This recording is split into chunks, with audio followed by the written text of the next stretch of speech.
is Greg Raymond. I want to welcome everybody to another edition of the Real Estate Update. Today we've got Austin Disney with us, and Austin is a local real estate agent who does well in the regular real estate realm, but he also has a niche of working with distressed sellers. So Austin, thanks for coming on today and answering a few questions for us. Absolutely. No, I'm happy to be here. Just want to get out the gate and talk about, tell us what a distressed seller may be. I know we drive down the road every once in a while and we see these signs, we'll buy your houses for cash. That's kind of an introduction to it, but kind of give us your definition of what you see yourself as doing. Yeah, so my definition of a distressed seller basically is someone who has a problem that needs solved as quickly as possible. You know, everybody that's selling their house, I guess that is their end goal, is to sell their house. Distress can be death, divorce, inheritance of a property from death, different situations where time is really of the essence. And you got to find a win-win for not only the seller, but also the future buyer, where it might be an equity position or something like that. But the way I think of distress is trying to solve the problem as quickly as possible and make it a win-win for both the buyer and the seller. Okay. I heard you mention something, a phrase there, equity position. Explain that a little bit for those that aren't as familiar with it. Yeah, so oftentimes distressed sellers, they may have owned the property for a long time. They could own it outright and not owe anything on it. They might have deferred maintenance or something like that has caused the property to lose its value. Someone like myself would come in, see the potential value in the property, or ARV, after repair value. You can get in those properties at a reasonable price that's still fair to the seller, but also give yourself the leverage to be able to go in there, replace some flooring, replace some roof, maybe paint, do things like that, and you've already made the value go from maybe $120,000 where they had it, and now it's $165,000, just from a little bit of an increase that you've done to create that equity position for yourself. Gotcha. I guess hand in hand with that equity is the mortgage, if there is any. I guess that's not one of the number one or two or three things you check on right away. You know, I guess confirm with them, do you have a mortgage? If so, about ballpark, how much is it? And then you probably have to go kind of verify that yourself, just to kind of, you know, cover your back, right? You do, yes sir, yeah. First step is always the mortgage, and then also to make sure the person in the distressed situation actually owns the property. You can run into that sometimes too, but whether they've paid off the mortgage in full, that could be advantageous to the buyer because you might be able to get in there cheaper than what the market value is because they don't own anything on the property. Or if they're a couple months behind on their mortgage, that's also advantageous to the buyer because you might be able to assume that mortgage, allow the person some time to find a new place to live before you take the property over. So mortgage is definitely step 1A because from finding out that fact, you can go 3 to 5 different routes on what your next move might be just by knowing that one thing. Gotcha.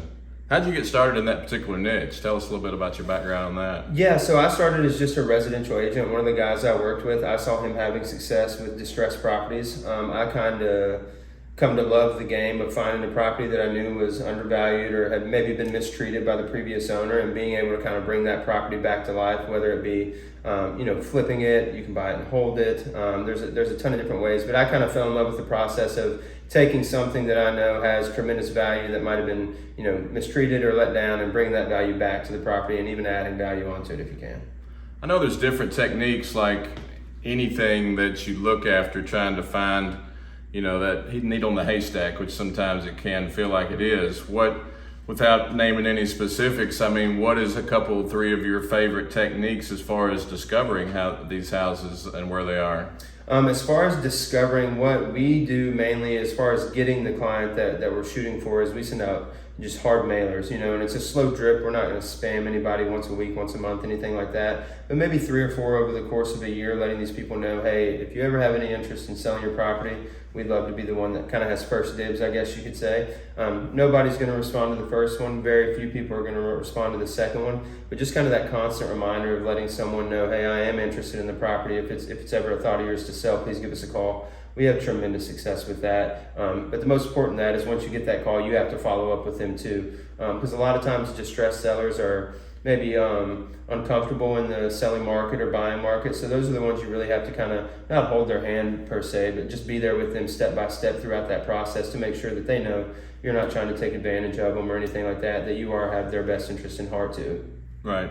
I guess with the current economic climate, it's somewhat steady right now, but it seems like the consensus is we're in for a slow decline, maybe into a little bit of a recession or whatever it may be. But what is I know Bowling Green seems to be at times a little bit above the national trends. What do you see the distress situation here in Bowling Green being right now? Is it about average, maybe a little better than average, or worse? It's about average. In the next couple of years, I personally think that we're going to see more of them. Obviously, when COVID hit in 2020, rates they plummeted to historic lows. A lot of people got on 3, 4, 5-year ARMs, adjustable rate mortgages. A lot of those notes are going to be due here in the next 2 years. Some people, hopefully everybody can still afford them. Some won't be able to. So in that scenario, we're just kind of sitting right now waiting, because I expect an influx of distressed properties, or at least very motivated sellers, to be in this market very soon. Bowling Green's a little bit of an outlier because there's so many jobs coming here right now around Nashville that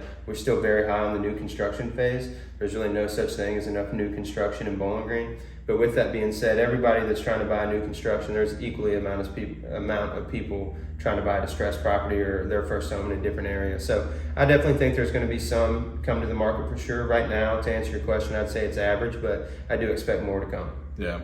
And again, I heard a little word there you used called an ARM. If people don't know what that is, that's an adjustable rate mortgage, where you can go from 2 to 3 to 5 years. Yeah.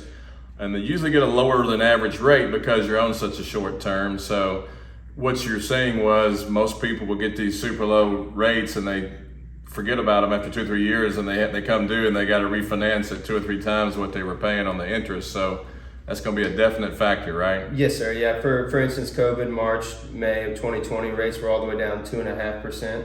Someone that maybe got a 3, 4-year ARM, that's going to be coming due. That mortgage has been awesome for the last couple of years, but now we're at 7.5% or in the sevens. Their mortgage could easily triple. And there's some people that might not be able to afford that or in that ballpark. And those are the ones that we're going to try to help out, make sure that they don't lose, the value of their home or the money that they can make off their home, but also make sure that, we're the first ones to let them know that we are interested in the property and that, we're going to do right by them and make sure they can get what they need out of the property. What would be an advantage to go with a real estate agent as opposed to trying to navigate these waters by themselves? I mean, it seems like an obvious answer, but go ahead and give me your thoughts on that. Yeah, a lot of times people try to steer away from agency because they think it's going to save them money in the long run. I always tend to find that false. For example, I'm working with a distressed seller right now. She thought the value of her property was around $130,000. We got in there, we worked out an agreement, we listed it for $190,000.